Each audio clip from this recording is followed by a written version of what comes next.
Bienvenida, señora Maribel.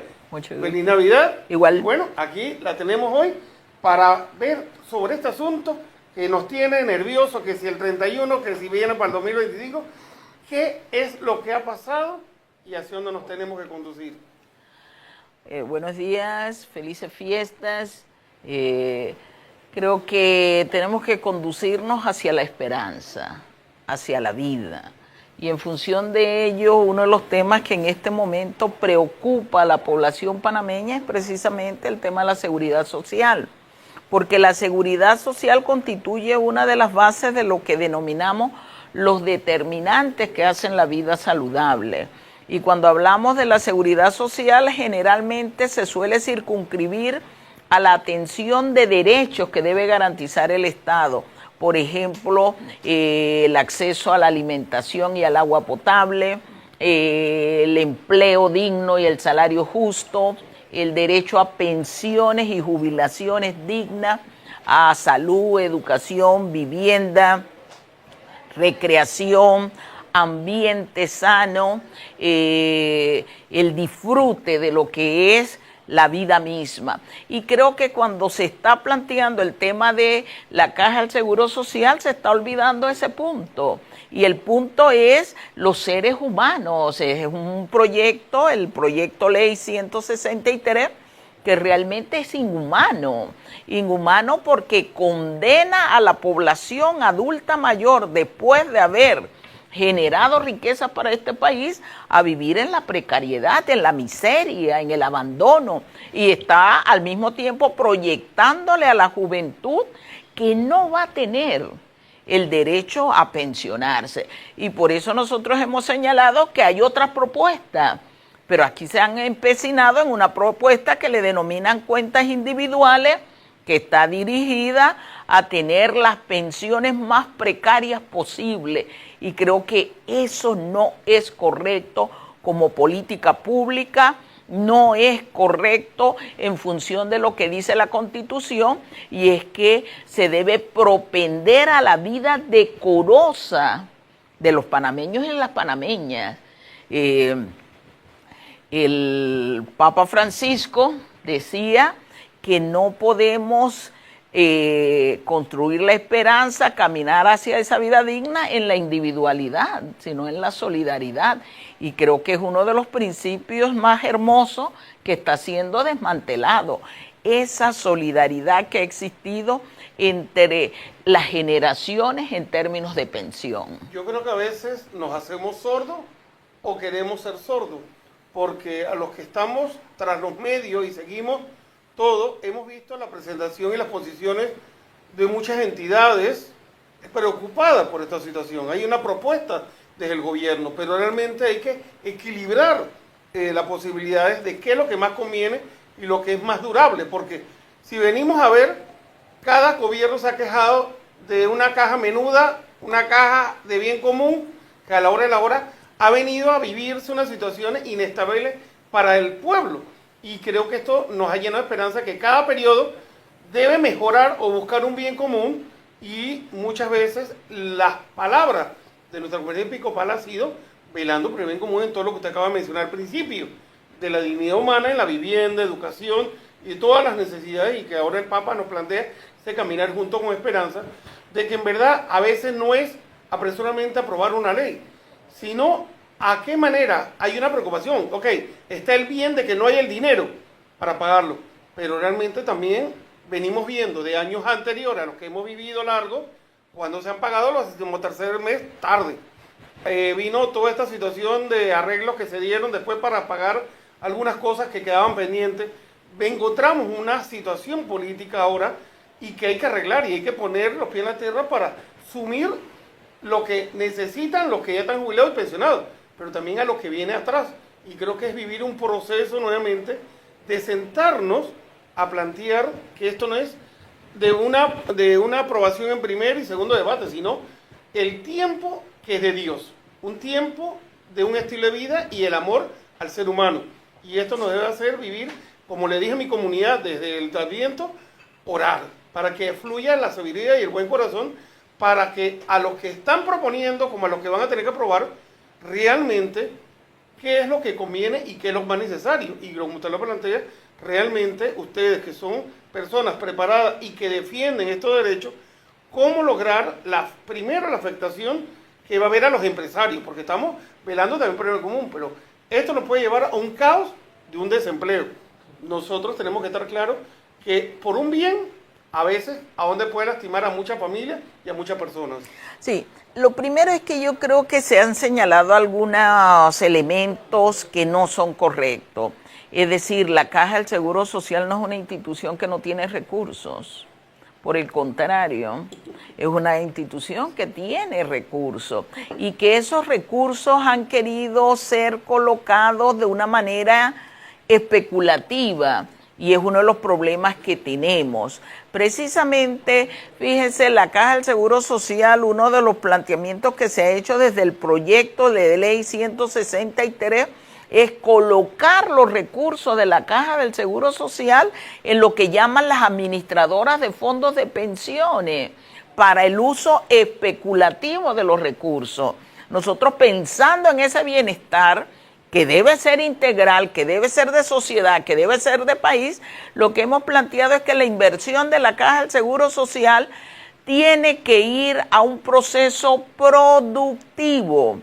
¿Por qué productivo? Porque en lo productivo se genera empleo y salario. Si hay empleo y salario, se generan cuotas a la Caja del Seguro Social. Pero además, si genero empleo, salario, quienes se benefician son los micro y pequeños empresarios. ¿Por qué? Porque ellos tienen intereses en la economía doméstica, la economía nacional, venden aquí. Requieren una población con poder adquisitivo, que es lo que se ha ido perdiendo, el poder adquisitivo, producto de estar en lo que es solo el sector servicio-comercio, que no estamos negando su validez. Pero una nación se desarrolla si invierte en procesos productivos, en educación, en tecnología, en cultura. Y en Panamá eso desde hace varios años viene siendo negado por la política económica. El no tener empleo ha afectado a la Caja del Seguro Social. Nosotros tenemos que recordar que en este país 9.5% es el desempleo, 49.3% es la informalidad laboral, más del 70% de los contratos son o por tiempo definido o por obra determinada, es decir, la inestabilidad laboral es lo que predomina. En este país la mayoría de los trabajadores está en salario mínimo, un salario mínimo que no alcanza para cubrir las necesidades fundamentales de vida. Pero además de eso, la mayoría de la población está generando o está obteniendo salarios de $700 y menos. La juventud que hoy ingresa al mercado laboral, que tiene dificultades para conseguir empleo, lo está haciendo a los 28 años. Es decir, cuando ya va saliendo de ser joven. Y los salarios son de $600 y menos. Salario mínimo. Entonces, un pueblo, un país, una sociedad, una economía, si lo quiero ver desde el punto de vista economicista, no puede sobrevivir con esa lógica. Tenemos que cambiar, tenemos que garantizar un proyecto económico que le sea rentable a la nación y a la sociedad. El problema es que en Panamá la riqueza se ha concentrado.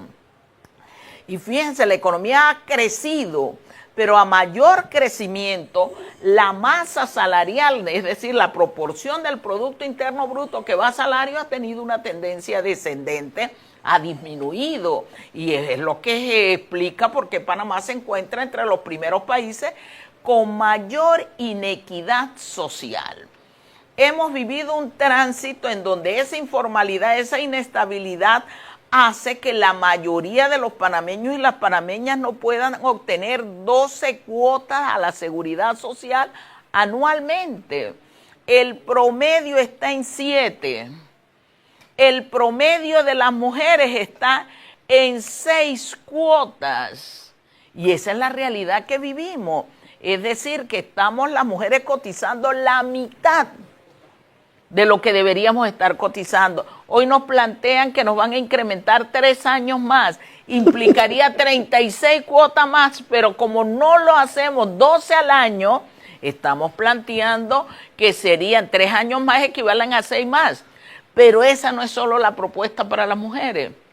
Están planteando a los hombres 3 también, están en un promedio de 7, son 6, pero ahora están planteando algo que le llaman la tasa de pensionamiento actuarial, que nos coloca en los 65 años a hombres y mujeres si queremos obtener el mismo factor. En el caso de las mujeres serían 8 años más. 8 años más, cuando cotizamos la mitad de las cuotas, está implicando 16 años más en un mercado laboral inestable.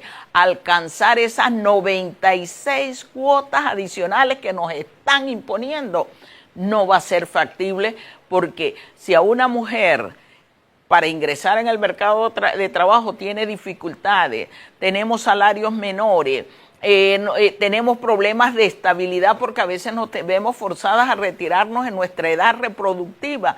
Lo que le estamos diciendo a la mujer, usted no tiene derecho a pensionarse. Y esa es la lectura para la juventud. Una juventud que se está incorporando tarde al mercado laboral con bajos salarios.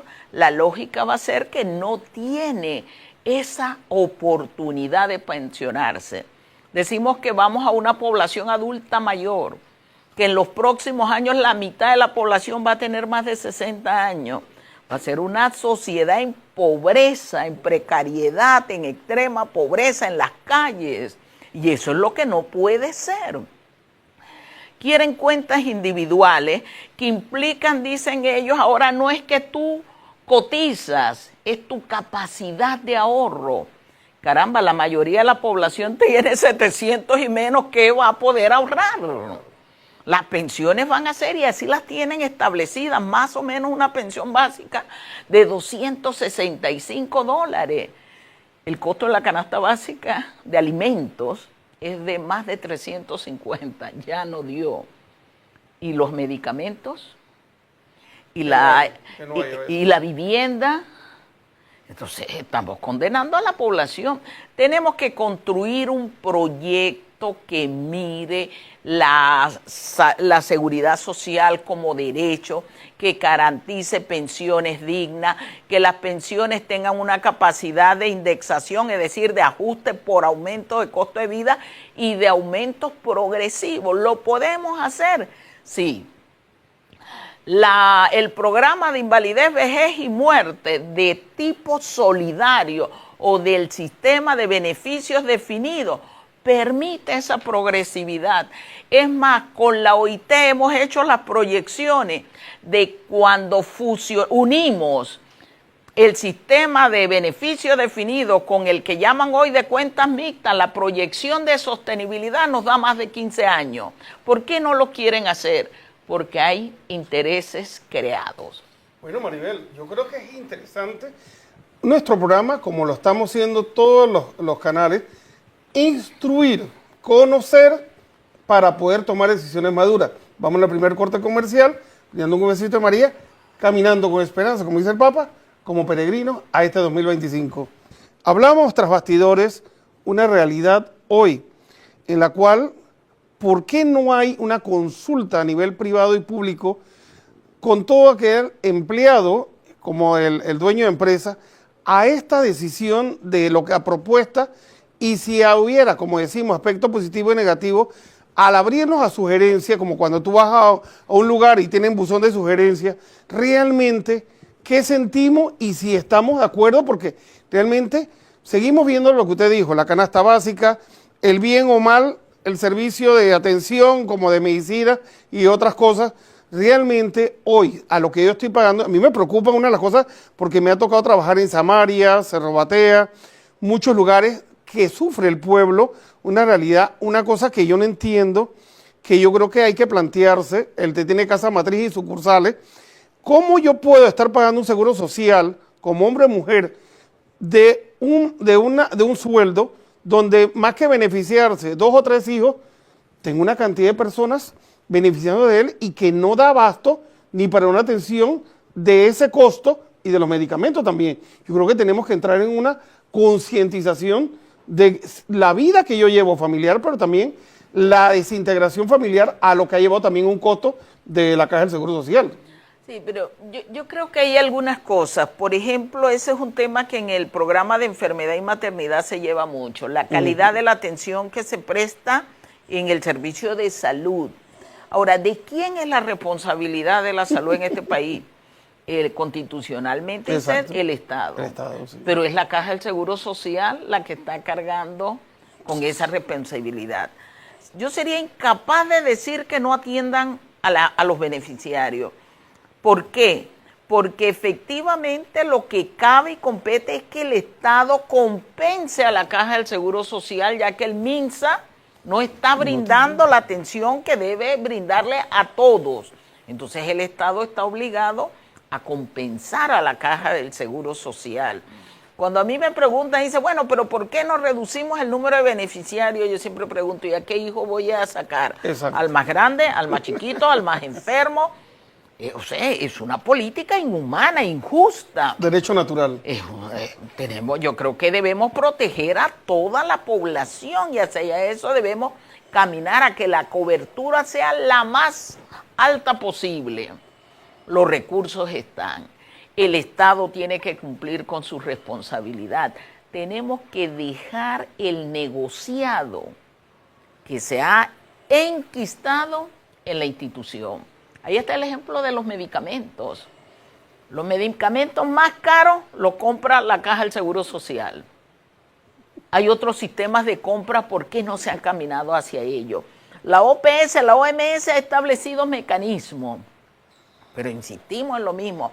Este proyecto ley no corrige lo que por allí algunos han llamado, me disculpa padre, eso viene desde la estructura de la propia caja, la mafia farmacéutica, que hace que un medicamento en Panamá cueste 600% más que en otras partes, que nuestros vecinos, Costa Rica y Colombia. Entonces allí se despilfarran los recursos de la institución. Tenemos el derecho a la salud. Esa salud tiene que ser oportuna, con calidad y calidez, para garantizar el bienestar humano, que es a donde debemos caminar. Tenemos el mismo problema con las pensiones. Hoy se ha presentado un proyecto de ley que beneficia ¿a quién? A lo que ellos han estado denominando las administradoras de fondos de pensiones. ¿Cuántas administradoras de fondos de pensiones en Panamá hay y en el mundo? La experiencia donde se ha impuesto las cuentas individuales es que estas estructuras tienden a hacerse cada vez más oligopólicas. Es decir, no son muchas, se coordinan entre ellos y el costo de administración es altísimo. Y eso ha provocado, y eso lo dicen los estudios de la OIT, que en todos los países donde se aplicó cuentas individuales la cobertura disminuyó. Las pensiones disminuyeron, los subsidios que tuvo que entregar el Estado tuvieron que incrementarse. Y el costo de traslado de cuentas a toda la población a cuentas individuales fue oneroso en términos del Producto Interno Bruto. Entonces, uno se pregunta, yo soy economista, cuando hablamos de política económica nosotros siempre nos preguntamos quién decide, cómo se decide, para quién se decide y los propósitos de las decisiones. Usted decía bien, ¿por qué no hay este proceso de discusión amplia? Y yo creo que sí. Fíjese cuando se dio, y a algunos no les gusta esta comparación, la mesa única de Penonomé, donde estuvo la Iglesia Católica, donde se transmitió, y dicho sea de paso, disculpe el comercial, la televisora estatal rompió récord cuando nunca. La gente está ávida de conocer las diversas propuestas. Y eso es lo que nosotros hemos dicho, es un proceso democrático real, que la gente escuche. Lo que usted decía, los buzones, las consultas en las comunidades. Incluso hemos planteado y al final un referéndum donde la gente decida con información y en igualdad de condiciones. Debe haber un diálogo real. Por eso cuando a mí me dicen, el presidente señaló que el 31 de diciembre es la fecha fatal, y yo digo, ¿sobre qué base? Tuvimos un mes y medio prácticamente en una mesa donde negaron la oportunidad, la posibilidad de hacer una discusión seria. 11 organizaciones participamos en IBM y yo estuve allí. 10 plantearon retornar al sistema solidario, pero resulta ser que el proyecto 163 trae cuentas individuales. Resulta ser que el proyecto de ley 163 trae paramétricas de aumento de la edad cuando eso nunca salió en esa mesa. Es decir, tenían un proyecto que beneficia a quién, a las administradoras de fondos de pensiones, a las aseguradoras privadas, beneficia a los bancos y por eso nosotros decimos aquí hay intereses creados. Pero mira que algo que yo tengo sed de que la diversidad de partidos e independientes que hay una legislativa da luces a que muchos pueden decir esto todavía no está maduro, tiene que madurarse y creo que está la voz de algunos, tanto de lo que son del gobierno como lo que están dentro de la legislativa, han dado las luces de que esto no puede pasar apurado de un debate a otro. Así es. Yo creo que la esperanza está de un pueblo orante, cualquier culto de fe, a orar que se tome conciencia, porque lo que yo sigo velando en mis homilías y en mi comunidad como iglesia, como pastor, cómo crear en el ser humano conciencia del bien y el mal, lo que es de Dios y no es de Dios. Y nosotros no podemos estar velando por algo que va perjudicando a mi hermano, a mi vecino y a mi propia familia. Entonces yo creo que hay que entrar en una conciencia de que hay que pedir a Dios luces para que haya sabiduría para el bien común y un buen corazón, porque ¿cómo yo puedo estar consciente de hablar de solidaridad y generosidad si yo estoy llevando algo que perjudica a mis hermanos y a mi país? Entonces yo creo que tiene que ver esa luz de Dios en este tiempo de Navidad, ha sido un año cambio civil, a que sea positivo y se abre el horizonte, porque yo creo que no podemos seguir pasando de años y nuevos milenios y décadas si nosotros no maduramos en tomar decisiones conscientes en cada periodo, sin tener que esto no vale y esto sí vale, esto sí hacemos y esto no hacemos. Esto no es competencia, es donde vamos mejorando la calidad del ser humano por el bien del hombre y la mujer en la familia y en la misma comunidad, porque así como velamos el problema hoy de la basura, que se está tratando de solucionar, estamos velando por una salud física, espiritual y mental de calidad de vida, porque hoy yo sigo viendo nuestros adultos mayores que no le da validez una jubilación, una pensión, si ha sido de cualquier nivel, pensionado por la enviudez o por salud, situaciones que hoy siguen viviendo en calidad de la comida y de medicamentos. Sí, 60% de los pensionados tiene pensiones de $200 o menos. Con eso no ¿Cómo se vive? Y pretenden que sean menores. Eso no puede. Yo creo que hay conceptos claves. Esperanza, solidaridad. Una discusión que lleve a entender que debemos caminar a lo que llamamos el bien común. A un proyecto que sea humano. Y en eso yo siempre he seguido mucho el planteamiento que hace el Papa Francisco, que ha llamado precisamente a rescatar la vida. Yo creo en la vida digna, que ha sido mi propuesta. Yo creo que no se puede engañar a la población. Por ejemplo, tener un proyecto que se ha corrido en un modelo que el director de la Caja del Seguro Social dice, eso es mío. Y yo siempre planteo, ¿cuál fue su lógica? La de las aseguradoras, que es de donde proviene y que es una razón distinta, en la medida que lo que busca es solo ganancias, una empresa, o es un modelo que se basa en la actitud de seguridad social, que tiene que mirar por rentabilidad financiera, sí, pero sobre todo rentabilidad social. Ese es otro criterio. Y a nosotros nos preocupan los parámetros que se está utilizando. Porque fíjense, en el parámetro técnico siguen con concentración de la riqueza. Panamá es, algunas estadísticas lo señalan como el 4º país más inequitativo del mundo. Y aquí, ¿qué se dice? Bueno, la proyección del crecimiento del Producto Interno Bruto va a ser del 4% en términos corrientes. con una inflación, dicen, del 1.5%. El 4% con inflación de 1.5 implica que están valorando en un crecimiento del PIB real de 2%, de 2.5%. Eso solo ha pasado en los periodos de crisis. ¿Por qué subestiman y manipulan la cifra? Porque el proyecto es falaz, no es real. No hay una ley hasta que salga en la Gaceta Oficial, pero yo hallo que hemos perdido la información en lo que eran los medios escritos que teníamos antes. Hoy tenemos un avance en la digitalización, la tecnología, y que todo esto que se discutió y que se está planteando en la legislativa, ¿dónde está plasmado para poder investigar, leer y documentarse para decir sí o no, me parece o no? Vuelvo a insistir, todavía nos falta esa hambre de conocimiento, porque hemos tenido programas en todos los medios de comunicación, tanto televisivo como radial.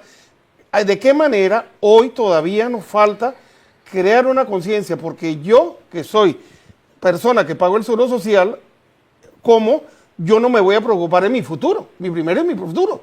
Y el que viene atrás o el que está caminando a lo mío. Sí.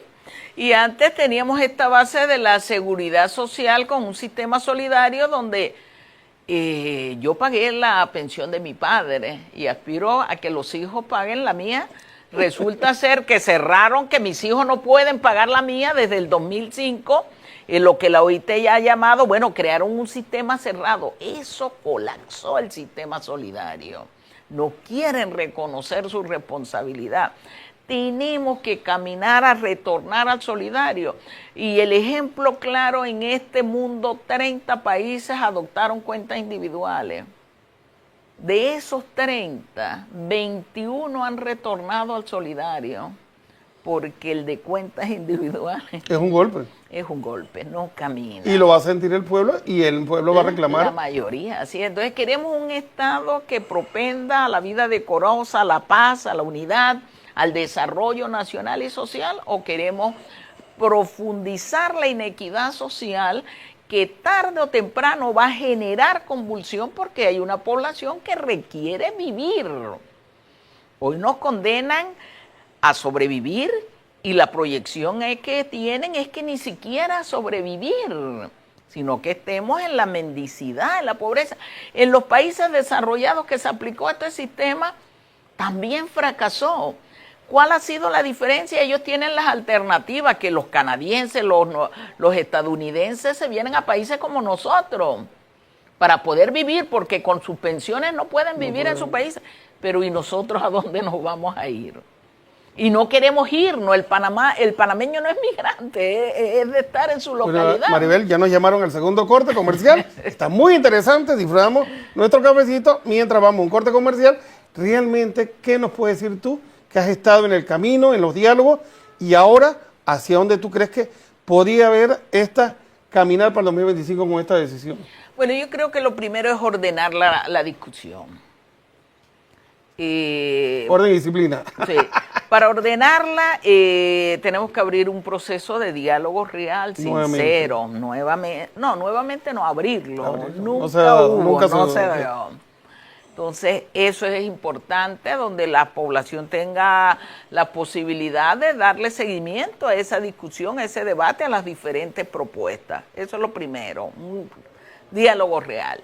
Lo segundo que tenemos que hacer es atender el problema como debe ser. Y para mí, yo siempre lo he dicho, cuando uno elabora política económica, lo primero que hace es valorar las causas, no los efectos. Si yo atiendo efectos, no resuelvo problemas. Si atiendo las causas, sí. Entonces tenemos que ver cuáles son las causas del problema. Para mí las causas, y creo que hay otros economistas, otros cientistas sociales, incluso los organismos internacionales lo han planteado. Hay varias causas, nosotros las resumimos en 4. El modelo económico. ¿Por qué el modelo es concentrador de la riqueza?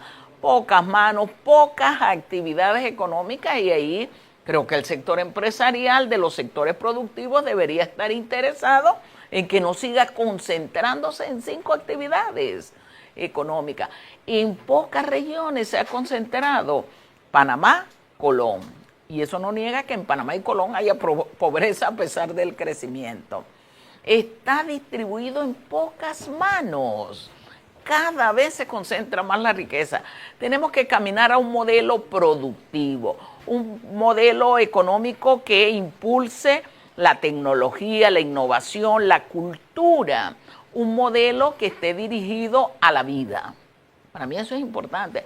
Y fíjese, digo la vida porque aquí quieren entonces establecer proyectos depredadores del ambiente, como la minería, y dicen eso va a salvar.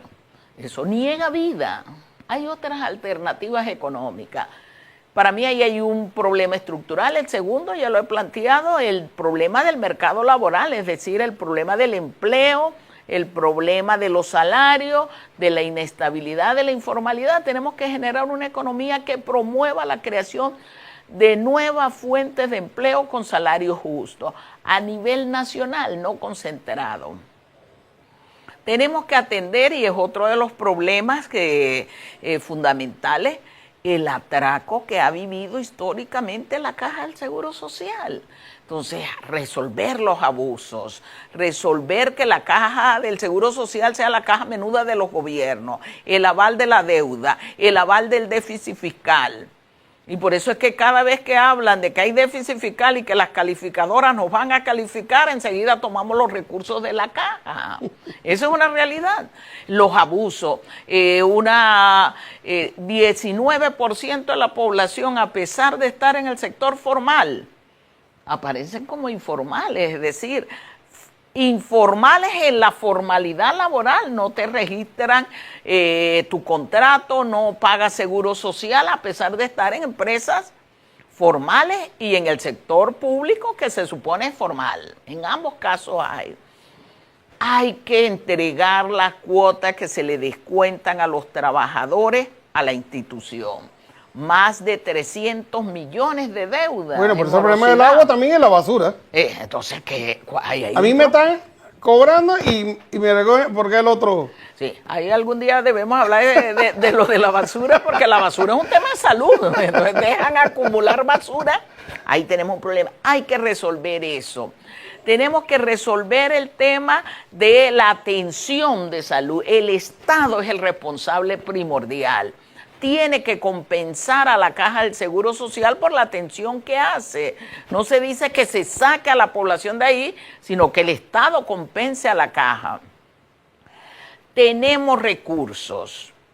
La Caja del Seguro Social, y ahí lo demuestra, cuando se está proponiendo la unificación de todos los fondos, estamos hablando de miles de millones de dólares que quieren que vaya a las administradoras de fondos de pensiones, dice, para comprar deuda de Panamá, de Estados Unidos, de otros países. Caramba, eso no me genera empleo. Y por ende no hay salario, y por ende no hay cuota, y lo saco del país. Miremos la economía nacional. Pongámoslos aquí en función. Eso beneficia a la micro y a la pequeña empresa. Mira, Maribel, yo creo que habrá algún gobierno con un equipo de altura que algún día se ponga a ver lo primero que tú dijiste al inicio del programa. No podemos caminar con una constitución ya vencida. Tiene que ser renovada a lo que estamos viviendo, un nuevo periodo, de un nuevo milenio, y sobre todo velar en verdad cuáles son los reglamentos y estatutos para un gobierno establecer un bien común para un país, sea de cualquier ciudadanía que tenemos. Primero, el bien común de los panameños y los que vienen a ser parte de nuestro país. Segundo, yo creo que hay que estar conscientes de estar orando, como Salomón, para pedir sabiduría y corazón, para que no perdamos el destino del amarnos los unos a los otros como Dios nos ha amado. Porque Dios nos sigue amando, pero cuando yo amo a mi prójimo, me preocupo porque ese no pasa hambre, pasa necesidad. Yo que he tenido que velar en un servicio muy bueno, pero también muy difíciles, para no decir malo, en un servicio público-privado, yo me pregunto a veces con una enfermera, igual como nos juegan los curas y a la iglesia, pues tú te pones a ver, esa enfermera, ese doctor, no está bien que estoy un ser humano, fuera de ser cura, a bien de recibirme y hacer un diagnóstico y buscarme un remedio, porque pareciera como que más el interés está en los bienes materiales que en el ser humano. Entonces, lo mismo decías tú con lo de la minería. Son casos que hoy hay que todavía dialogar, plantear y mirar con la sabiduría de Dios realmente en discernimiento, entendimiento en el Espíritu Santo para que velemos a largo o corto plazo las decisiones que estamos tomando. No es que agarramos la soga y todos jalan para un solo lado, no. Creo que es el momento de poder, en vez de jalar para afuera, nos unamos todos para adentro y abrazarnos para decir, vamos a luchar paso a paso por los diferentes aspectos en jerarquía que hay que velar. Gracias, Maribel, por estar aquí. Me dieron la nota que estaba aquí, te quise invitar y gracias por la luz que nos has dado. Sobre todo confío en tu experiencia profesional, pero también en tu buen corazón como cristiana, velar de que esto cale en verdad, en que la buena noticia de fin de año sea que esto pasará al 2025. Ojalá, como tú le dices, más bien hubo planteamiento, más no diálogo.